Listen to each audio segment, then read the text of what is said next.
I stole money from Dad. Not that I knew it was money. The coin had such an intricate texture, and 4-year-old me wanted to trace it onto thin paper, so I took it from his night table. Before I remembered to return it, Dad summoned me and my 2 siblings to my parents' room.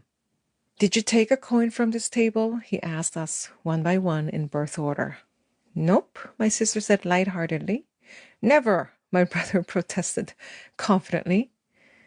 Then it was my turn. I wasn't sure. Seeing my hesitation, my brother started taunting me. "You stole it," he said. "No, I didn't," I screamed back, because I hadn't stolen it. I had just borrowed it. "Okay, so no one took it," Dad said. "Well, we have a simple way to find out," he added with what I recall was a slight smile. "Each of you, go get a raw egg." "What will a raw egg do, Dad?" my brother asked. "You'll poke a little hole and drink a little from the egg. Whoever's not telling the truth, their mouth will turn black." "Wicked!" my siblings chimed in unison as they scurried to the fridge. "Aren't you going to get one?" Dad asked me as I hesitated. "No, my tummy hurts," I said, and my tummy really was churning at the thought of the egg-turned tart in my mouth. Dad promptly dismissed my heckling siblings and told me he wanted to talk. "My tummy hurts," I screamed. "I'll wait till you're ready," he said with a loving smile. And he did wait until my sobs changed to occasional hiccups.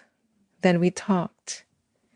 I don't remember our exact words, but I do remember his big, loving embrace and knowing I was loved no matter what. Learn another's logic of doing their life. There are different ways of knowing.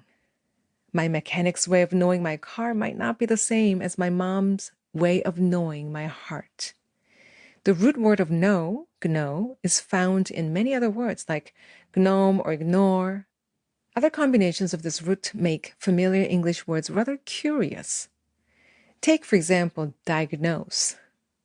The root word dia means through or thorough. When put together with gnose, we get a descriptive action, thoroughly knowing. When someone's diagnosing something, who does the work of thoroughly knowing? In a medical setting, the doctor's job is to thoroughly know. So doctors ask questions, many questions. They need to gather enough information so that they can reach a conclusion, a diagnosis, and hopefully prescribe treatment. Doctors may know how to treat the frozen shoulder of a patient in her 70s, but they may not know that this loving grandma wants her shoulders to work so she can cook her grandchildren's favorite meals again.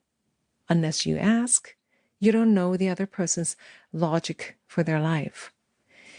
When you uphold the others as the expert of doing their life, you can get curious about their way of being and doing, which is their logic in the world.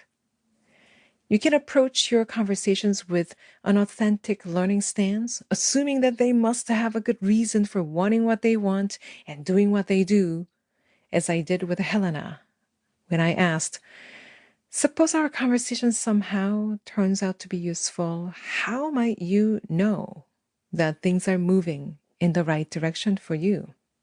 And she said, "Well, I might be more patient with my shoulder recovery. It's just taking so long." "More patience, okay," I said. "What else?" And she said, "If I could be more motivated to follow those exercises they gave me, that would be nice." More motivated about those exercises, I repeated her words and then inferred, "Okay, so you want to get better soon?" Helena said, "Of course I do."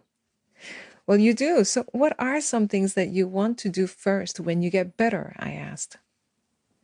This last question assumes that Helena might like to do certain things when her shoulder is better. She might have her own "if this happens, then I will" logic that I need to learn about. In answering this, Helena tells me several stories about "if my shoulders get better, then I will" stories.